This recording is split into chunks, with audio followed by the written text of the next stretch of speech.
கிறிஸ்துவுக்குள் பிரியமானவர்களே, கர்த்தரும் இரட்சகருமாய் இயேசுவின் ஈடிய நாமத்தினாலே உங்கள் யாவரையும் வாழ்த்துகிறேன். தேவனருளே அப்பா மினிஸ்டர் சேனல் மூலியமாக உங்களோடு சந்திப்பதில் மிகுந்த மகிழ்ச்சி அடைகிறேன்.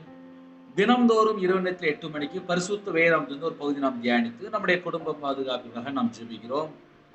இந்த நாளிலும் விசேஷமாக 2024 ஆண்டிலே 1ஆம் தேதியிலே உங்களோடு சந்திக்க தேவன் ஜீவனை தந்திருக்கிறார். இந்த இரவு நேரத்திலே நாம் பரிசுத்த வேதாகமத்தை நாம் தியானிக்க போகிறோம். இந்த வருஷம் தேவன் வாக்குத்தத்தமும் தந்திருக்கிறார், ஒரு எச்சரிப்பின் செய்தியாகவும் தந்திருக்கிறார். 2ஆம் சங்கீதம் 11, 12 ஆகிய வசனங்களை நாம் வாசிக்கும் போது, பயத்துடனே கர்த்தரை சேவியுங்கள், நடுக்கத்துடனே களிகூருங்கள், குமாரன் கோபம் கொள்ளாமலும் நீங்கள் வழியிலே அழியாமலும் இருக்கும்படிக்கு அவரை முத்தம் செய்யுங்கள், கொஞ்ச காலத்திலே அவருடைய கோபம் பற்றி எரியும், அவரை அண்டிக் கொள்கிற யாவரும் பாக்கியவான்கள். இந்த வருஷம் முழுதும் எப்படி வாழ வேண்டும்? பயத்துடனே கர்த்தரை சேவியுங்கள், நடுக்கத்துடனே களிகூருங்கள். தீமை வெறுப்பதே கர்த்தருக்கு பயப்படுகிற பயம். இந்த வருஷத்திலே நாம் ஒரு தீர்மானம் எடுக்க வேண்டும். நம்முடைய வாழ்க்கையில தீமையான காரியம் தொடரக்கூடாது. எத்தனையோ தேசத்துக்குள்ளே இணைந்திருக்கிறீங்க. 24 மணி நேரமும் நம்முடைய வாழ்க்கை தீமை தொடர்கிறதா என்பதை நாம் முதலாவது சற்று ஆராய்ந்து பார்க்க வேண்டும். நடுக்கத்துடனே களிகூருங்கள். கர்த்தரை குறித்து நமக்கு ஒரு பயம் இருக்க வேண்டும். கடைசி காலத்திலே கர்த்தருடைய வசனத்துக்கு நாம் நடுங்கி, கர்த்தருடைய வார்த்தைக்கு நாம் கீழ்ப்படிந்து, நாம் அவருக்கு பிரியமானபடி வாழும்போது கர்த்தர் நம்முடைய குடும்பத்தை ஆசீர்வதிப்பார். குமாரன் கோபம் கொள்ளாமலும் நமக்காக ஜீவனை தந்திருக்கிறார். நம்முடைய அக்கிரமம், நம்முடைய பாவம், நம்முடைய பலவீனம், நம்முடைய நோய், நம்முடைய எல்லாமே துக்கம் எல்லாவற்றையும் சிலுவையில் சுமந்தார் என்று வேதம் சொல்கிறது. அவருடைய தழும்புகளாலே நாம் குணமாகிறோம். கடைசி காலத்திலே ஜனங்கள் கெட்டு போற காரியத்துக்குள்ளதான் அநேக குடும்பங்கள் சிக்கிக் கொள்றாங்க. ஒரு குடும்பத்திலே ஜெப குறிப்பு வந்துச்சு. காலையிலே என் கணவர் தண்ணி அடிக்க போயிட்டாரு, வீட்டுல லட்சக்கணக்கா கடன் இருக்கு, என் பிள்ளைக்கு உடம்பு சரியில்லை அப்படின்னு சொல்லி ஒரு ஜெப குறிப்பு.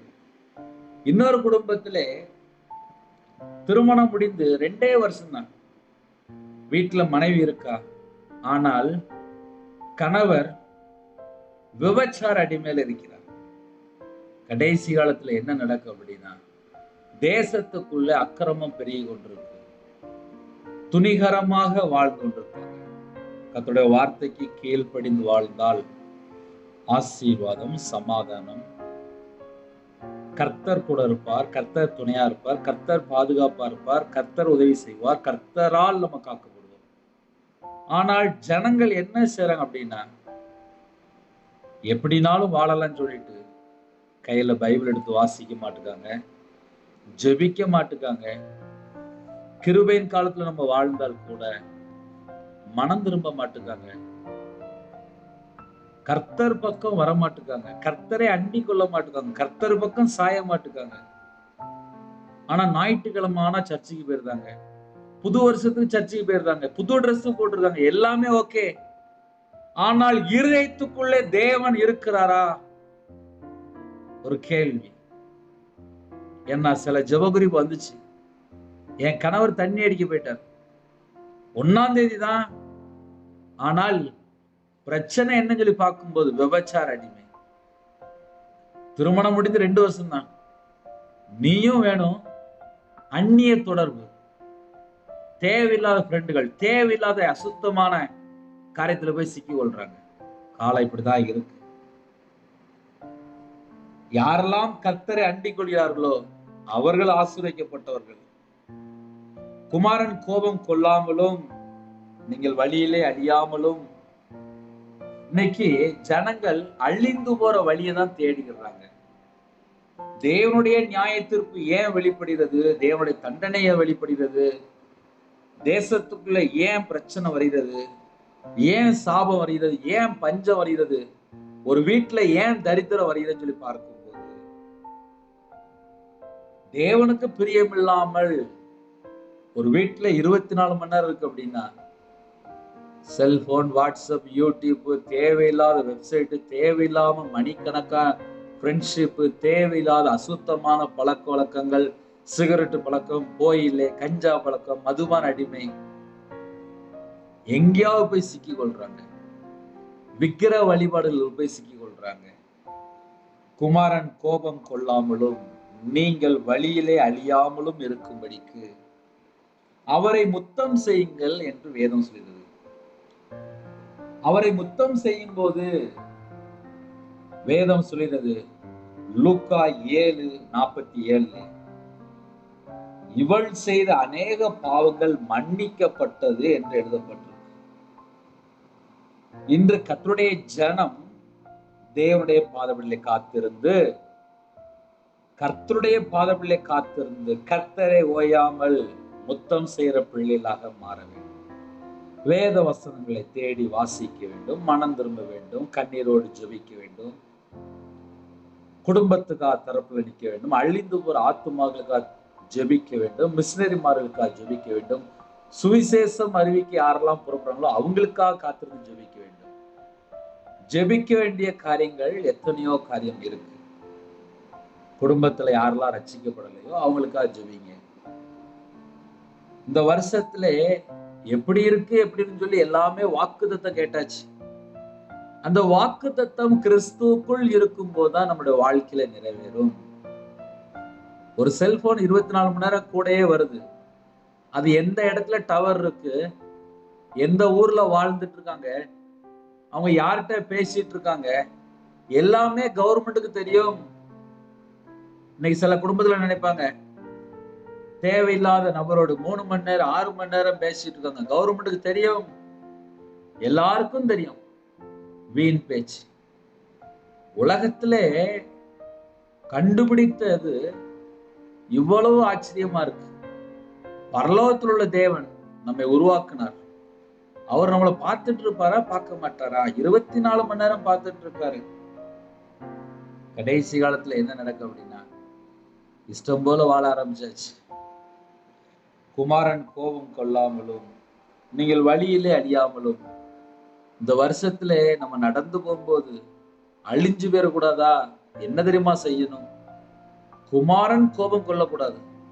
அப்ப நம்ம மனம் திரும்பி வாழணும், பயத்தோட வாழணும், கர்த்தருக்கு பிரியமானபடி வாழணும், தீமையான காரியத்துல போய் ஈடுபடக்கூடாது, பொல்லாத காரியத்துல போய் ஈடுபடக்கூடாது, துன்மார்க்கமான காரியத்துல போய் ஈடுபடக்கூடாது. வேதத்தை வாசிக்கணும், பைபிள் வாசித்து அதன்படி நடக்கிற பிள்ளைலாம் மாற வேண்டும். அவரை முத்தம் செய்யுங்கள் என்று சொல்லி முடிச்சிட்டாரு. அவருடைய கோபம் கொஞ்ச காலத்திலே பற்றி எறியும். அவரை அண்டிக் கொள்கிற யாவரும் பாக்கியவான்கள். கடைசி காலத்துல நம்ம வாழ்ந்து கொண்டிருக்கோம். கொஞ்ச காலத்திலே கர்த்தருடைய கோபம் பற்றி எறியும். தேசத்துக்குள்ளே தேவனுடைய கோபம் பற்றி எரியும் போது தேசத்துக்குள்ளே மிகப்பெரிய ஒரு அழிவு. காரணம் என்ன?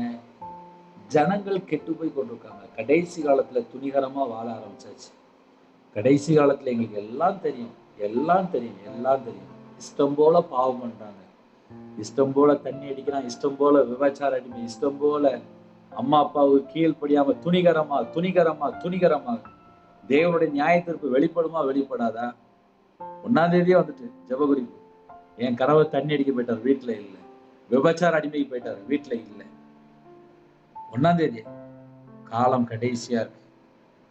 மனம் திரும்பினால் கர்த்தர் நமக்கு ஜீவனை தருவார். மனம் திரும்பினால் கர்த்தர் நமக்கு தீர்க்காயுசு தருவார். மனம் திரும்பினால் நம்ம குடும்பத்துக்குள்ளே சமாதானம் இருக்கும். மனம் திரும்பினால் கர்த்தர் நம்ம குடும்பத்தை ஆசீர்வதித்து சம்பூர்ணமாக திருப்தியாக செல்வம் எல்லாமே உண்டு. கர்த்தருக்கு பிரியம் இல்லாமல் செல்போன்ல 3 மணி நேரம் நாடகம் பார்க்குறது, படம் பார்க்குறது, கேம்ல அடிமை இஷ்டம் போல வாழ்ந்தால் கர்த்தருடைய நியாயத்திற்கு வெளிப்படும். ஏன்னா கடைசி காலத்துல துணிகரம் தான் அதிகமாயிட்டே கொண்டு வருது. ஏசாயாவின் தீர்க்கதரிசன புத்தகம் 66ஆம் அதிகாரம் 15, 16 ஆகிய வசனங்களை உங்க வீட்டுல ஒரு டைரி இருந்தா எடுத்து எழுதி வைத்துக் கொள்ளுங்கள். இதோ தம்முடைய கோபத்தை உக்கரமாகவும் தம்முடைய கடிந்து கொள்ளுதலை அக்கினி ஜுவாலையாகவும் செலுத்த கர்த்தர் அக்கினியோடும் வருவார். பெருங்காற்றை போன்ற தம்முடைய ரதங்களோடும் வருவார். கர்த்தர் அக்கினியாலும் தமது பட்டயத்தாலும் மாம்சமான எல்லாரோடும்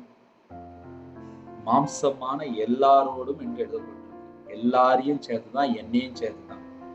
மாம்சமான எல்லாரோடும் வழக்காடுவார், விசாரிப்பார். ஏன் தப்பா வாழ்ந்துட்டு இருக்க?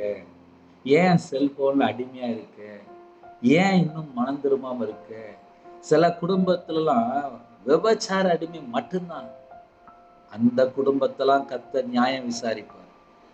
மாம்சமான எல்லாரோடும் வழக்காடுவார். இந்த வருஷத்திலே மாம்சமான எல்லாரோடும் வழக்காடுவார். வீட்டுல டைரி இருந்தா உடனே எடுத்து எழுதி வைங்க. மாம்சமான எல்லாரோடும் கர்த்தர் வழக்காடுவார். ஒரு மனுஷன் கிடையாது. கர்த்தர் எல்லாரோடும் வழக்காடுவார். கர்த்தரால் கொலை உண்டவர்கள் அநேகராய் இருப்பார்கள். கர்த்தரால் செத்தவர்கள் அநேகராய் இருப்பார்கள். கர்த்தருக்கு பிரியமானபடி வாழ்ந்தால் ஜீவன், கர்த்தருக்கு பிரியமானபடி வாழ்ந்தால் தீர்காயுசு. இரவு நேரத்துல ஜெபிக்க போகிறோம்.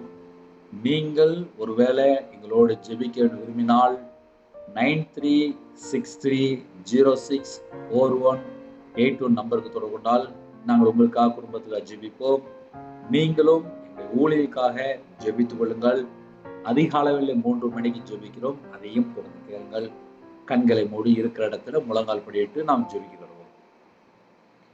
கிருபை மகிமை பரிசுத்தமுள்ள நல்ல தகப்பனே, உண்மை நன்றியோடு துதிக்கிறோம் சொல்கிறோம் ராஜா. இந்த வருஷத்தை கர்த்தர் ஆசீர்வதித்தாங்க.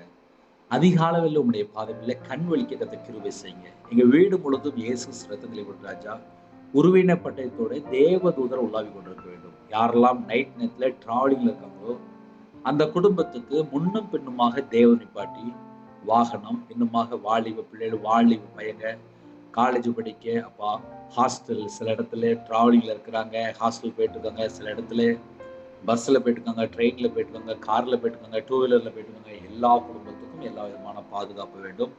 நைட் ஷிப்ட்ல வாட்ச்மேன், செக்யூரிட்டி, போலீஸர், ஆபீசர், இன்னுமாக ஐடி ஃபீல்டு, வாலிப பிள்ளைகள், வாலிப பையங்க, நைட் நேரத்துல நர்ஸு, டாக்டர், அப்போ அவங்க பிள்ளைகளுக்கு சகலவிதமான பாதுகாப்பு வேண்டும். நைட் நேரத்துல குடும்பத்துக்குள்ள பிரிவினை, தேவையில்லாத பிரச்சனைகள், அசுத்தாவிகள், எல்லா செத்த கிரியெல்லாம் இயேசு நாமத்தை சுட்டி ராஜா. அதிகாலையில் உங்களுடைய பதவியில கண்விழிக்கிற கிருபை செய்யுங்க. இந்த வருஷத்திலே உமக்கு பிரியமானபடி வாழ்றதுக்கு என்னோட ஆவி, ஆத்துமா, சரீரம், சிந்தனை, நினைவு எல்லாவற்றும் அர்ப்பணிக்கிறோம். கர்த்தர் கூட இருக்க உமக்கு பிரியமானபடி நாங்கள் வாழ வேண்டும். உலகத்துக்கு ஒத்த வேஷம் தெரியக்கூடாது. யாரெல்லாம் ஜெபிக்கிறாங்களோ பிதா குமாரன் பரிசுத்த நாமத்தினாலே முத்திரை போட்டு கர்த்தர் வேலை அடைத்து ஆசீர்வதிக்க வேண்டும். நம்முடைய ஜீவன்கள் அர்ப்பணிக்கிறோம். இந்த வருஷத்திலே குடும்பமாக சந்தோஷமாக மன மகிழ்ச்சியாக ஆசீர்வாதமாக இருக்க வேண்டும். எல்லா குடும்பத்தையுமே கர்த்தர் கொடுங்க. வேற நாட்டுக்குள்ளே இணைந்து ஜெபிக்கிறாங்க. எல்லா குடும்பத்தையும் கர்த்தர் ஆசீர்வதிங்க. உங்களுடைய ஜீவனுக்குள்ளே தாழ் தருகிறோம். கர்த்தர் கொடுங்க. இயேசு கிறிஸ்துவின் சொல்லும் பிதாவே, ஆமென். தேவனுக்கே மகிமையாக கர்த்தர் தாமே உங்களையும் உங்கள் குடும்பத்தின் சகல காரியத்தையும் சம்பூர்ணமாக திருப்தியாக கர்த்தர் கொடுத்து ஆசீர்வதிப்பாராக. ஆமென்.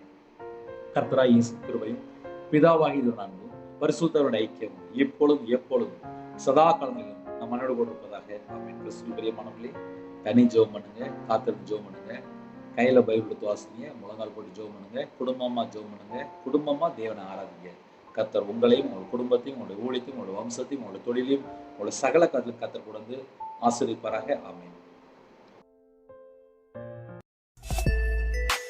Thanks for watching. Please subscribe our channel. Click the like and share. Click the bell. God bless you.